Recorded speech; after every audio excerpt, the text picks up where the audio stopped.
Hello everyone. अपनी previous class में हमने अपना सेकंड चैप्टर इलेक्ट्रोकेमिस्ट्री स्टार्ट किया था, जिसमें हम इलेक्ट्रोकेमिकल सेल, इलेक्ट्रोलिटिक सेल, उनकी रिप्रेजेंटेशन के बारे में पढ़ चुके हैं। अब आते हैं अपने नेक्स्ट टॉपिक पे, दैट इज इलेक्ट्रोड पोटेंशियल।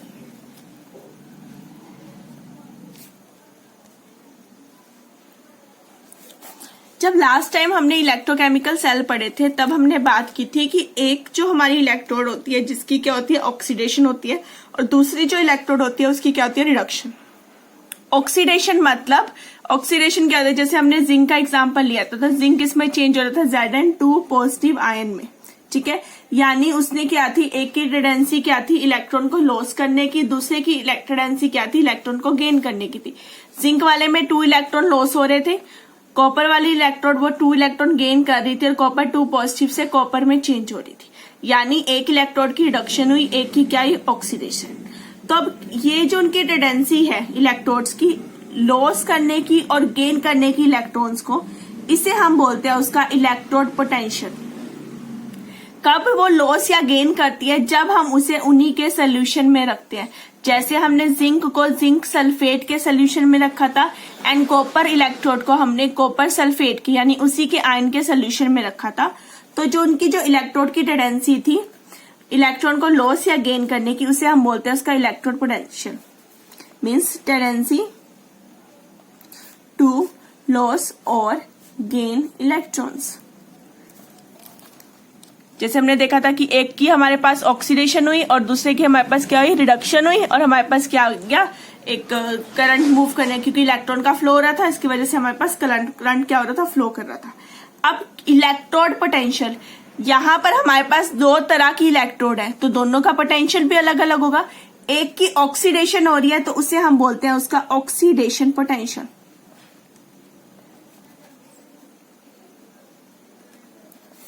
ठीक है, ऑक्सीडेशन पोटेंशियल मींस जिस भी इलेक्ट्रोड की ऑक्सीडेशन होगी उसका जो हमारे पास पोटेंशियल आएगा उसे हम क्या बोलेंगे, oxidation potential, on which oxidation take place.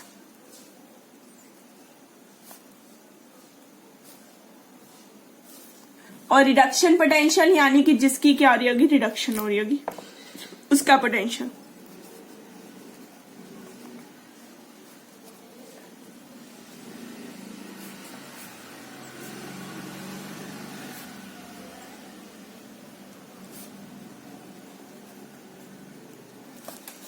Done. एक की ऑक्सीडेशन हो रही है तो उसका क्या आ जाएगा हमारे पास, ऑक्सीडेशन पोटेंशियल। जिस इलेक्ट्रोड की रिडक्शन हो रही है उसका क्या आ जाएगा हमारे पास, रिडक्शन पोटेंशियल। ठीक है, इसी तरह से हमारे पास होता है एक स्टैंडर्ड इलेक्ट्रोड पोटेंशियल।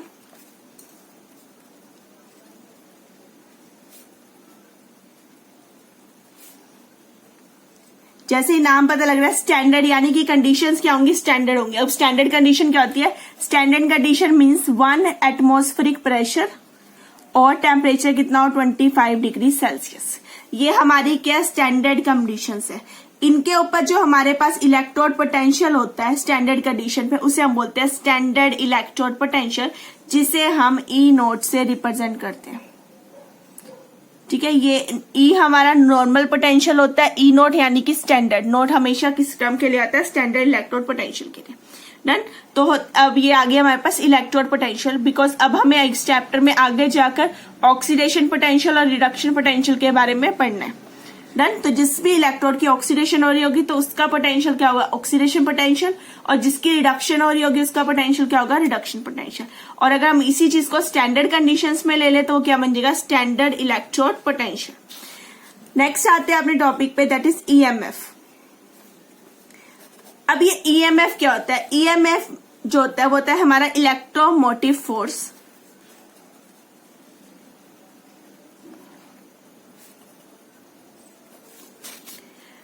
अब हमने देख लिया कि एक इलेक्ट्रोड की ऑक्सीडेशन हो रही है, एक की रिडक्शन हो रही है। ऑक्सीडेशन मींस एक ने इलेक्ट्रॉन को लॉस कर दिया, दूसरे ने इलेक्ट्रॉन को गेन कर दिया। बट ये इलेक्ट्रॉन किसी फोर्स के थ्रू ही तो एक इलेक्ट्रोड से दूसरी इलेक्ट्रोड में मूव करेंगे ना, उस फोर्स को क्या बोलेंगे, उस फोर्स को हम बोलते हैं electromotive force. The force which cause the flow of electron from one electrode to another is called EMF. force which cause flow of electron from one electrode to another। एक से दूसरी इलेक्ट्रोड की तरफ जो इलेक्ट्रॉन मूव करते हैं उनके ऊपर जो फोर्स लगता है, जिस फोर्स की वजह से वो मूव करते हैं, उसे हम क्या बोलते हैं? ईएमएफ। ईएमएफ को जनरली हम लिखते हैं वोल्ट्स में। ठीक है, ईएमएफ को किससे रिप्रेजेंट करते हैं हम? वोल्ट से। जैसे हमारा पोटेंशियोमीटर हम आगे जाके पढ़ेंगे, पोटेंशियोमीटर जो होता है वो हमारे को ईएमएफ बताता है, यानी कि इसकी रीडिंग किसमें आएगी? वोल्ट्स में। ठीक है, ईएमएफ एक तरह का क्या है? उनका पोटेंशियल डिफरेंस ही तो आ गया। इनका जो पोटेंशियल हम ले रहे हैं वो क्यों है? क्योंकि एक इलेक्ट्रॉन गेन कर रहा है, क्लोज कर रहा है, तभी तो इलेक्ट्रॉन जनरेट हो रहे हैं, जिनका क्या हो रहा है? फ्लो हो रहा है एक इलेक्ट्रोड से दूसरी इलेक्ट्रोड में। तो हम ईएमएफ को जनरल लैंग्वेज में बोल दे कि ईएमएफ क्या है? हमारा डिफरेंस इन पोटेंशियल। इसे मैं कैसे लिख सकती हूँ? It's difference in potentials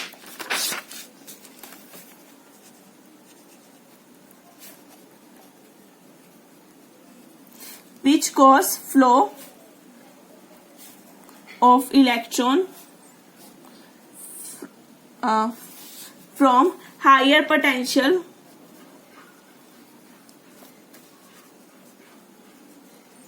electrode to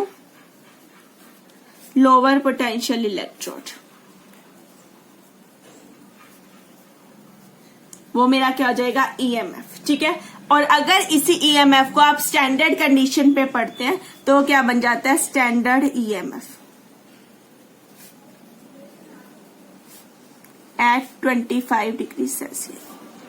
EMF at 25 degree Celsius अगर स्टैंडर्ड कंडीशन है तो उस पे जो ईएमएफ आएगा वो हमारा क्या होगा? Standard EMF. डन।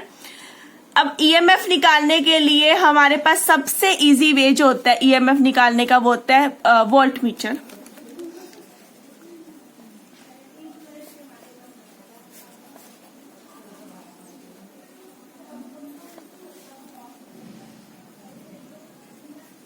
जो इजीएस्ट वे होता है इसे निकालने का वो क्या है? हमारे पास वोल्ट मीटर है। अब जैसे हमने पीछे किया था, जब हमने इलेक्ट्रोड्स की बात की थी तो हमने दोनों इलेक्ट्रोड्स को अलग अलग बीकर में लिया था और उनके बीच में यहां पर एक वोल्ट मीटर लगा दिया था। ये कुछ पिछली हमारी अरेंजमेंट थी, ये हमारे पास वोल्ट मीटर आया था। इस वाले की ऑक्सीडेशन हो रही थी, इस वाले की रिडक्शन हो रही थी। ठीक है, और इस तरह से हमने बीच में सोल्ट ब्रिज लगा रखा था। ये अभी पिछली अरेंजमेंट थी जो अब तक हमने करी थी। तो हमने इनके बीच में क्या लगाया था? Volt meter. वोल्ट मीटर हमें क्या दे रहा था? कितने हमारे पास करंट आ रहा है, यानी दोनों की इलेक्ट्रोड पे कितना इलेक्ट्रॉन मूव कर रहे हैं उसी के बेस पर हमारा करंट आ रहा था। ये सबसे आसान वे होता है निकालने का, बट इसमें कुछ डिफिकल्टीज होती है, मीन्स इसकी कुछ लिमिटेशंस है। तो वो क्या आ जाती है हमारे पास? इस वे की लिमिटेशंस। हमने यहाँ पर क्या किया? जस्ट दोनों इलेक्ट्रोड को कनेक्ट कर दिया एक वोल्ट मीटर से। तो ये वोल्ट मीटर जो होता है ये क्या कर देता है? कुछ ना कुछ करंट को ड्रॉ कर देता है फ्रॉम सेल। इसकी वजह से ईएमएफ की वैल्यू क्या हो जाती है? चेंज हो जाती है। तो पहली लिमिटेशन क्या होगी? जो हमने वोल्ट मीटर लगाया ना, यही कुछ करंट को अपनी तरफ ले लेगा।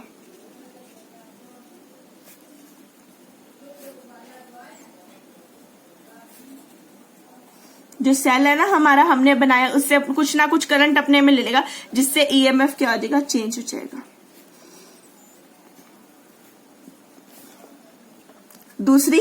दूसरी प्रॉब्लम क्या आती है? जो ईएमएफ आ रहा है, यहाँ पर जो ईएमएफ आना चाहिए उसका कुछ पार्ट यूज हो जाता है जो इनके बीच का इंटरनल रेजिस्टेंस है उसको कवर करने में।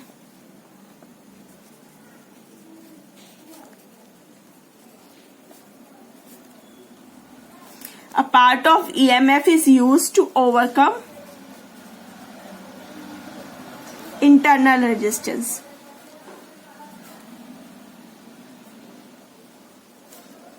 Between सेल के बीच में जो उनका इंटरनल रेजिस्टेंस आ रहा है आर की वैल्यू, उसे कवर अप करने के लिए यहां से कुछ ना कुछ ईएमएफ क्या हो जाएगा? लॉस हो जाएगा। तो अगर हम डायरेक्ट यहाँ पे सिर्फ वोल्ट मीटर लगा दें दोनों के बीच में तो मेन प्रॉब्लम आ जाती है कि वोल्ट मीटर क्या करता है? कुछ करंट को अपने में ले लेता है, ड्रॉ कर लेता है अपनी तरफ, जिसकी वजह से ईएमएफ की रीडिंग चेंज हो जाती है। और दूसरा जो ईएमएफ आता है उसका कुछ पार्ट यूज हो जाता है उसके इंटरनल रेजिस्टेंस को सेल के कवर अप करने में। ठीक है, तो इससे इन्हें कवर अप करता है हमारा पोटेंशियोमीट्रिक मेथड।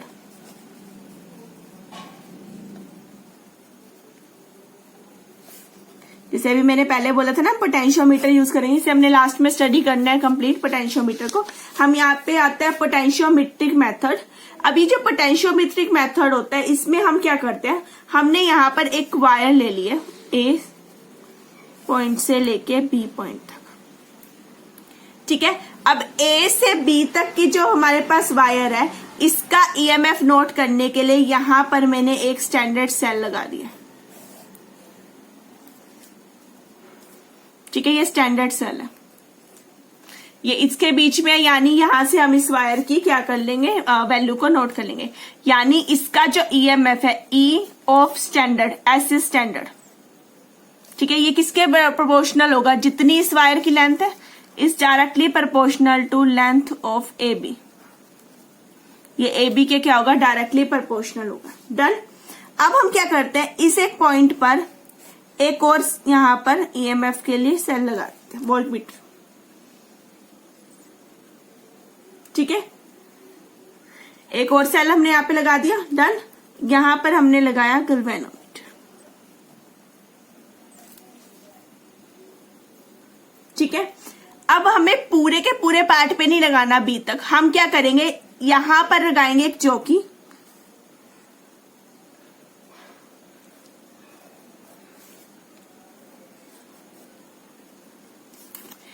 चौकी क्या होती है, मूविंग होती है। आप उसे मूव कर सकते हो, यहां से यहां भी लगा सकते हो, यहां भी लगा सकते हो। आप जिस पॉइंट पे लगाओगे ये उससे लेके ए पॉइंट पे, क्योंकि अटैच है, ए से लेके उस पॉइंट तक का जो हमारे पास है ईएमएफ देगा। Let that point is x, या जगह ई एक्स इज डायरेक्टली प्रोपोर्शनल। आपने यहाँ पे लगाया तो ये बन गया सी, आप यहाँ पे लेके आते तो ये सी होता। तो ये जो हमारे पास सेल था इसमें सिर्फ इतनी ही रीडिंग आती है हमारे पास। तो this is directly proportional to this length, that is length of A C. Done. A B आ गया मेरे पास, ए सी आ गया। तो अब यहां से इन दोनों का रेशियो ले लो, E X upon E S, which is equal to length of A C divide by length of A B. Done. मुझे क्या निकालना है, ई एक्स। ई एक्स मेरे लिए अननोन है, तो ई एक्स की वैल्यू को मुझे फाइंड आउट करना है।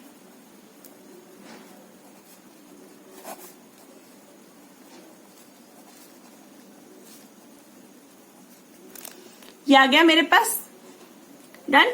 अब लेंथ ऑफ ए बी ए सी की लेंथ तो आप आराम से निकाल सकते हो, ठीक है। ई एस क्या है, मेरा स्टैंडर्ड है, तो स्टैंडर्ड की वैल्यू भी हम निकाल लेंगे। जो हमारे पास एक्चुअल होती है वो रीडिंग मेरे पास आ जाएगी। तो सारी मेरे पास नॉन वैल्यू है, यहाँ पर जस्ट पुट करने और हम क्या निकाल लेंगे, ई एक्स की वैल्यू को, जो हमारा अननोन वैल्यू थी उसे हम फाइंड आउट कर लेंगे, ठीक है। ये था हमारे पास कंपनसेशन मेथड, जिसको दूसरे में बोलते हैं पोटेंशियोमेट्रिक मेथड। अब इसके लिए हमारे पास कुछ पर्टिकुलर कंडीशंस होती है जो इसे सेटिस्फाई करनी पड़ती है, ठीक है। पहली कंडीशन जो ई एस है, that should be greater than E x. E S की वैल्यू ई एक्स से ग्रेटर होगी, क्योंकि उसकी लेंथ क्या हमेशा बड़ी है, तो बड़ी लेंथ वालों के लिए जो वैल्यू होगी वो भी क्या होगी, ग्रेटर होगी। सेकेंड, जो वायर हम यूज करें ए बी, वो क्या होनी चाहिए, uniform. Wire should be uniform.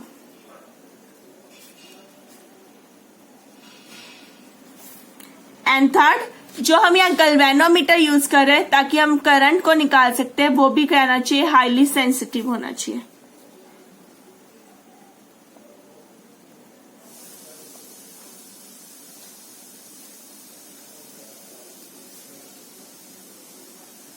वो भी क्या होना चाहिए, हाईली सेंसिटिव होना चाहिए, तभी हम उसे यहाँ पर क्या करेंगे, यूज करेंगे, ठीक है।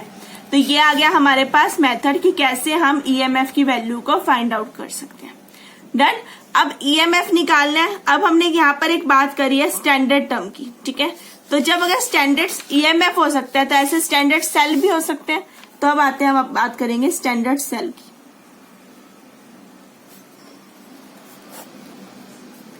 अब ये जो सेल है उसे हम स्टैंडर्ड कब कहेंगे, जब वो कुछ कंडीशंस को फुलफिल करेगा। पहली कंडीशन क्योंकि वो स्टैंडर्ड है तो उसकी वैल्यू जो होनी चाहिए ईएमएफ की, वो क्या होनी चाहिए, कांस्टेंट होनी चाहिए, और उसे हम क्या कर सकते हैं, रिप्रोड्यूस कर सकते हैं। तो पहली जो कंडीशन है, कांस्टेंट ईएमएफ होना चाहिए इसका, एंड वो ईएमएफ क्या होना चाहिए, रिप्रोड्यूसेबल। आप उसे रिप्रोड्यूस कर सको। ठीक है। सेकंड, अब ईएमएफ कांस्टेंट है, इसका मतलब वो टाइम के साथ साथ चेंज नहीं होना चाहिए। EMF doesn't change with time.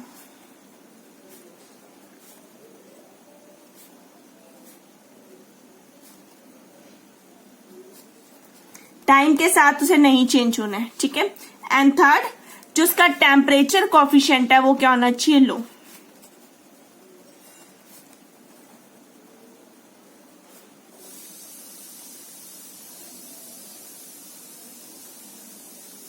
इसकी वैल्यू क्या होनी चाहिए, बहुत लो होनी चाहिए। ठीक है।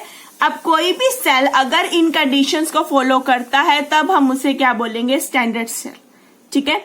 अब हमारे पास सबसे जो कॉमन है, जैसे सबसे ज्यादा फुलफिल करता है, अप्रोक्सीमेटली इनके नियर बाय जाता है, वो होता है हमारा वेस्टर्न स्टैंडर्ड सेल।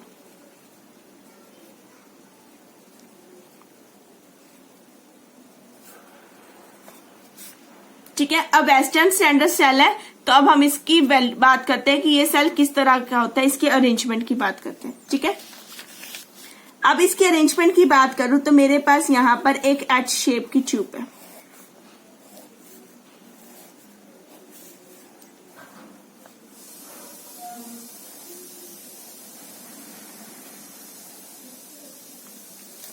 ठीक है। तो हमारे पास एक एच शेप की ट्यूब है, इसकी दो लिम्स है, ये एक लिम्ब है और एक ये इसकी दूसरी लिम्स है, जो दोनों इस वे से कनेक्टेड है। ठीक है। हमारे पास ये जो दोनों लिम्स है, इन दोनों लिम्स में एक साइड पर तो हमारा मर्क्यूरियस सल्फेट का सोल्यूशन होगा, मर्क्यूरियस सल्फेट। ठीक है। और दूसरी साइड हमारे पास कैडमियम सल्फेट होगा। ठीक है। एक साइड पे मर्क्यूरियस सल्फेट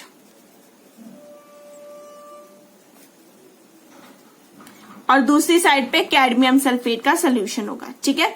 अब जो साइड पे हमारा एक लिम्ब है, इस लिम्ब पे हम लेंगे, इसे पूरे के पूरे को हम डालेंगे मर्क्यूरियस सल्फेट से, और नीचे यहां पर क्या होगा, मरकरी। यहां पर एक लेयर लगी होगी मरकरी की।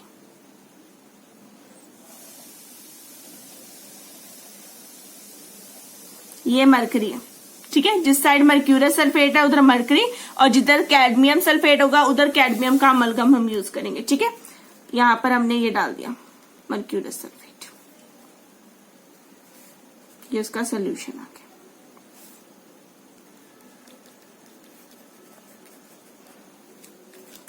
इसे ऊपर से बंद कर दिया और अच्छे से वैक्स के साथ सील कर दिया। ठीक है। पूरी तरह से सील है। अब दूसरी वाली जो हमारे पास लिम्ब है, इस वाले में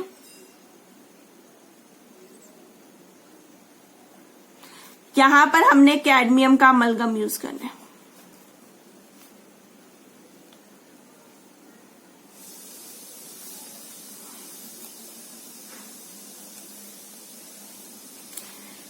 कैडमियम सल्फेट यहां पर डालेंगे और कैडमियम सल्फेट का ही यहां पर सैचुरेटेड सोल्यूशन।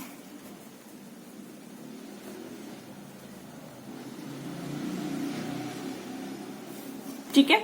यहां पर हमने ये कैडमियम सल्फेट ले लिया। डन।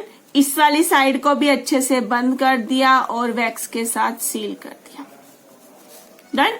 नीचे यहाँ पर इन दोनों से एक एक वायर कनेक्ट है, ये हमारी पॉजिटिव साइड है, ये हमारी क्या है, नेगेटिव साइड। ठीक है। यहाँ पर हमने जो क्रिस्टल यूज किया है वो प्रॉपर है कैडमियम सल्फेट और 8/3 वाटर मॉलिक्यूल। हाइड्रस है, वाटर ऑफ क्रिस्टलाइजेशन इसके साथ में। ठीक है। और दोनों के साइड पे हमने प्लेटिनम वायर है जो नीचे इनकी सील लिम्स में से आती है। ठीक है। अब एक साइड हमारी एक्ट करी एज अ कैथोड और एक साइड एक्ट करी एज अ एनोड। ये हमारी आ जाएगी कैथोड साइड और ये आ जाएगी हमारी एनोड की साइड। ठीक है। अब यहाँ पर जो मेन है, किसी को भी अगर रखा है, इस साइड की अगर मैं बात करूं, हमने यहाँ पे क्या लिया, मर्क्यूरियस सल्फेट और HG इसमें रखा है। इधर हमने क्या लिया, कैडमियम सल्फेट का ही सोल्यूशन लिया और उसी में कैडमियम सल्फेट के क्रिस्टल्स को डाला है। ठीक है। इसका मेन पर्पस क्या है, जो हमारे क्रिस्टल है वो हर टाइम क्या रहे, सैचुरेटेड रहे। ठीक है। पूरा सोल्यूशन हमारा क्या रहे, एट टाइम सैचुरेटेड रहे हर टेम्परेचर पे। इसीलिए हमने जो सोल्यूशन लिया उसी के पर्टिकुलर यहाँ पर क्रिस्टल्स को यूज किया। ये एक स्टैंडर्ड सेल है, यानी ये ऊपर की सभी कंडीशंस को फॉलो करता है। इसका ईएमएफ फिक्स है, टाइम के साथ चेंज नहीं होता। टेम्परेचर कोफिशिएंट इसका लो है। टेम्परेचर कोफिशिएंट कैसे लो है? जैसे ये स्टैंडर्ड सेल है तो एट 25 डिग्री सेल्सियस इसका जो ईएमएफ है वो ये EMF in volts. At 15 degree Celsius इसका जो वैल्यू है वो ये। आप देखो 10 डिग्री में भी इतना बहुत ही माइनर सा फर्क है, मींस इनका जो टेम्परेचर कोफिशिएंट है वो क्या है, बहुत ही लो है। ठीक है, जैसे हमने थर्ड कंडीशन की बात की। बाकी दोनों समझ आती है कि ईएमएफ फिक्स होना चाहिए, ज्यादा वेरी नहीं करना चाहिए, और टाइम के साथ ज्यादा चेंज नहीं होना चाहिए। बट टेम्परेचर कोफिशिएंट वो ये है, ठीक है, कि विद टेम्परेचर बहुत ज्यादा ईएमएफ में चेंजेस नहीं आने। अब इस सेल में दो अलग अलग साइड्स हैं, तो दोनों में रिएक्शन क्या होगी? Cadmium plus Hg2SO4 changes into cadmium sulphate 8 water molecule 8/3 water molecule plus Hg। ये आएगी इसकी रिएक्शन। ठीक है, ये हमने क्योंकि यहाँ वाटर मॉलिक्यूल है तो यहाँ पर हम एक्वस लिख देते हैं। एक्वस यानी कि हम यहाँ पर वाटर को ऐड कर देते हैं, तभी हमारे पास यहाँ वाटर ऑफ क्रिस्टलाइजेशन आएगी। अब ये जो सेल होता है ये हमारा क्या होता है? रिवर्सिबल। ये हमारा एक रिवर्सिबल सेल है। अब ये रिवर्सिबल सेल क्या होता है इसे हम अपने नेक्स्ट टॉपिक में पढ़ेंगे। क्लियर? तो ये आ गया हमारे पास स्टैंडर्ड सेल, कि कैसे हम एक स्टैंडर्ड सेल बना सकते हैं और उसकी क्या क्या है। ईएमएफ फिक्स होना चाहिए, टाइम के साथ चेंज नहीं होना चाहिए, उसका टेम्परेचर कोफिशिएंट क्या होना चाहिए? लो होना चाहिए। अब हमने यहाँ एक टर्म पढ़ ली रिवर्सिबल सेल, तो अब पढ़ते हैं क्या होते हैं reversible cell and irreversible cell.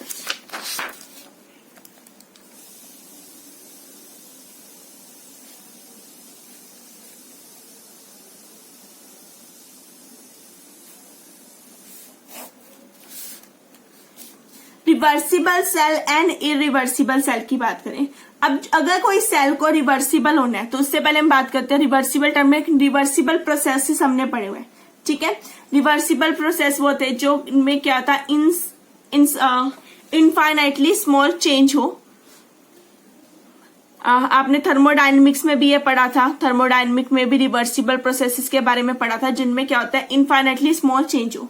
ठीक है, तो यहाँ पर दो कंडीशन आती हैं। एक तो उनकी जो ड्राइविंग फोर्स है, ठीक है, वो क्या इनफाइनाइटली डिफरेंट हो अपोजिंग फोर्स से। यहाँ पर दो तरह की फोर्स की बात करें, एक होता है ड्राइविंग फोर्स, एक होगा opposing force.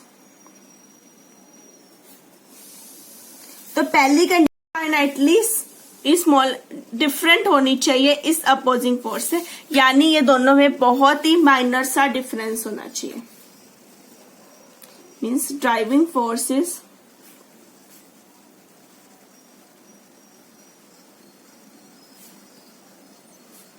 Then opposing force. Done. Second, अगर हम यहां पर अपोजिंग फोर्स को क्या कर दें, ज्यादा कर दें, ठीक है, एक फोर्स क्या आ जाए, ग्रेटर हो जाए, तो हमारा जो प्रोसेस है वो क्या हो जाना चाहिए, रिवर्स हो जाना चाहिए। Second, process can be reversed by applying force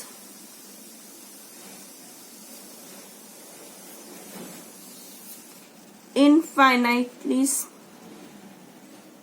greater than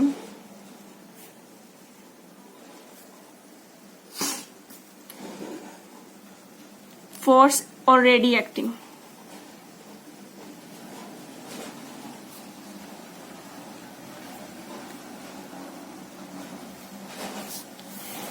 तो दो कंडीशन है। पहली कंडीशन जो उनके ऊपर फोर्स लग रहा है वो क्या हो, बहुत ही स्मॉलर डिफरेंस का हो दोनों के बीच में। और अगर हम एक फोर्स को दूसरे से ग्रेटर कर दे तो हमारा का पूरा सेल क्या हो जाना चाहिए, रिवर्स हो जाना चाहिए। डन। तो अब यहाँ पर हम क्या लेंगे, हम दो तरह का फोर्स लेंगे। एक हमारे पास E1 और एक हम लेंगे E2। तीन कंडीशन लेंगे, एक में ये दोनों बराबर होंगे तो क्या होगा, एक में हमारा ड्राइविंग फोर्स ग्रेटर होगा, एक में हमारा अपोजिंग फोर्स क्या होगा, ग्रेटर होगा। तो मैं तीन कंडीशंस बना रही हूं यहाँ पे।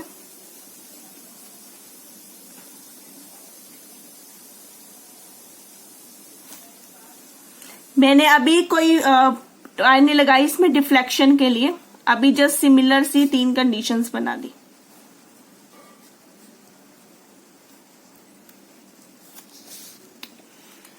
डन। इस केस में ये मेरा E1 E2 E1 E2। पहले केस जिसमें ये दोनों क्या होंगे, बराबर होंगे। दूसरा केस जिसमें एक की वैल्यू क्या होगी, बड़ी होगी। और तीसरा केस जिसमें दूसरे की वैल्यू क्या हो जाएगी, बड़ी हो जाएगी। ठीक है। जब ये दोनों बराबर होंगे तब हमारा कोई भी करंट फ्लो नहीं करेगा, नो करंट फ्लो। और नो करंट फ्लो मतलब एमीटर की रीडिंग नहीं आएगी, वो सुई हमारी 0 पे ही रहेगी एमीटर की। ठीक है। No current flow means no chemical reaction, because current का फ्लो करेगा जब रिएक्शन होगी और इलेक्ट्रॉन मूव करेंगे, तो नो केमिकल रिएक्शन। जब एक ईएमएफ हमारा ग्रेटर होगा देन दूसरे से, ये हमारी क्या ड्राइविंग फोर्स, और ये हमारा क्या हो गया, अपोजिंग वाला।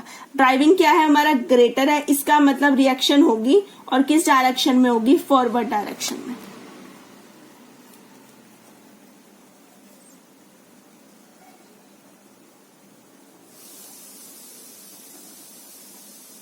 ठीक है, फॉरवर्ड होगी।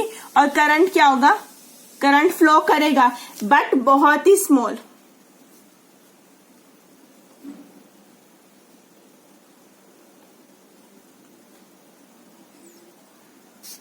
डन।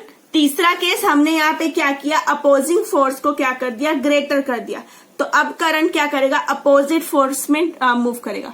तो अब करंट इसके अपोजिट आ जाएगा, पहले इधर थी अब इधर की तरफ होगी। ये आप थोड़ा बड़ा बनाएंगे, इसे मैं यहाँ बड़ा बना रही हूँ, तो वो इस डायरेक्शन में होगा। ठीक है। तो रिएक्शन भी क्या हो जाएगी, रिवर्स। अब रिएक्शन क्या हो जाएगी, रिवर्स, रिवर्स रिएक्शन। और करंट भी क्या हो जाएगा, करंट तो फिर स्मॉल ही फ्लो करेगा बट इन अपोजिट डायरेक्शन।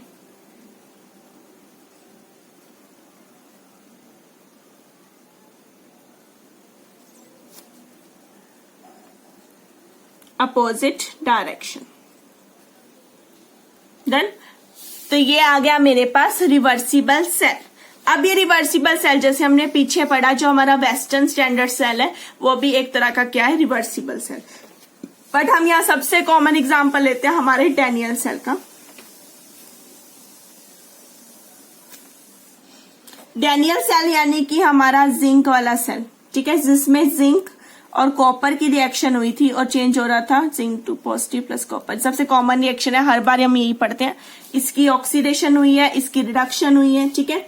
अब इस केस में क्या है, जब हमारा यहाँ पे फर्स्ट केस आता है, जब दोनों के ईएमएफ क्या हो जाते हैं, बराबर। ठीक है। तब हमारे पास कोई भी करंट फ्लो नहीं करता। इस केस में क्या होता है, करंट फ्लो करता है और नॉर्मल डायरेक्शन में रिएक्शन होती है। और जब थर्ड केस आता है, ये वाले की बात करें, तब यहाँ पर करंट क्या हो जाता है, अपोज हो जाता है। अपोज हो जाएगा तो इसलिए हमारी जो रिएक्शन है वो भी क्या हो जाती है, रिवर्स डायरेक्शन में फ्लो करती है। डन। तो यहाँ पर ये क्या है, सबसे कॉमन एग्जांपल है, ये क्या है, एक रिवर्सिबल सेल है। रिवर्सिबल मीन्स उल्टा हो जाएगा, जिसकी ऑक्सीडेशन होनी चाहिए उसकी रिडक्शन होनी शुरू हो जाएगी, जिसकी रिडक्शन होनी चाहिए उसकी ऑक्सीडेशन होनी शुरू हो जाएगी। तो ये हमारा एग्जांपल है किसका, रिवर्सिबल सेल का। अब रिवर्सिबल चीज तो हमने पढ़ ली, अब बात करते हैं इरिवर्सिबल की।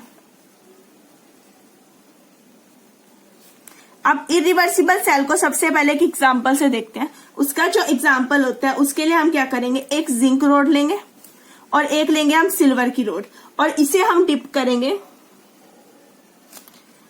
H2SO4 सल्फ्यूरिक एसिड सोल्यूशन में।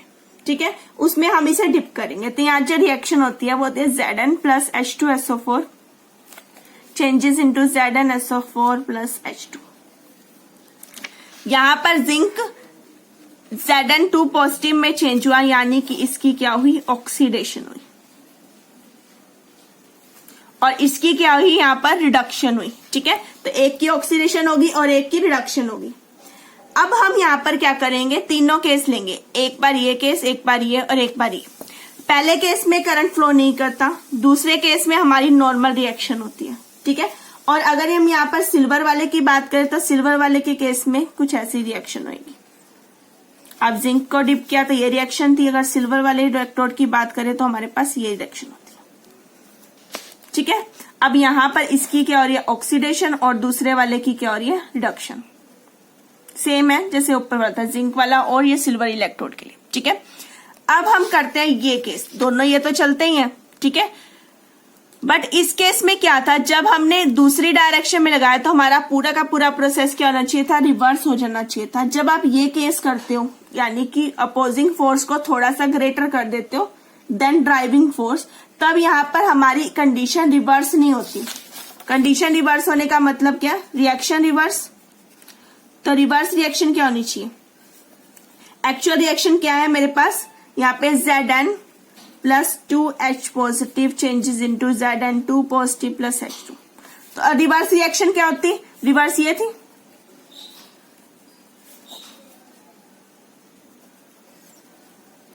इसकी उल्टी ना, बट ये रिएक्शन नहीं होती, ऐसी कोई रिएक्शन नहीं होती। इसका मतलब जब हमने ड्राइविंग फोर्स को उल्टा किया तो हमारे पास इस तरह की रिवर्स रिएक्शन नहीं आई। अगर ऐसा नहीं आता तब हमारा सेल क्या होता है, इरिवर्सिबल सेल। अगर ये रिएक्शन हो जाती तब हमारा सेल क्या होता है, रिवर्सिबल सेल। बट यहाँ पर ऐसी कोई रिएक्शन नहीं हुई तो इसका मतलब यहाँ पर हमारा जो सेल है वो क्या हो गया, इरिवर्सिबल। ठीक है, तो ये आ गया हमारे रिवर्सिबल एंड इरिवर्सिबल सेल। तो अगले लेक्चर में हम ऐसे ही रिवर्सिबल इलेक्ट्रोड्स के बारे में पढ़ेंगे कि कैसे हमारी इलेक्ट्रोड्स होती हैं जो क्या होती हैं, रिवर्सिबल होती हैं। ठीक है, और फिर हम आगे उन्हीं से उनके पोटेंशियल को स्टडी करेंगे। ओके, ये हम अपने नेक्स्ट लेक्चर में करेंगे। Then thank you everyone for watching.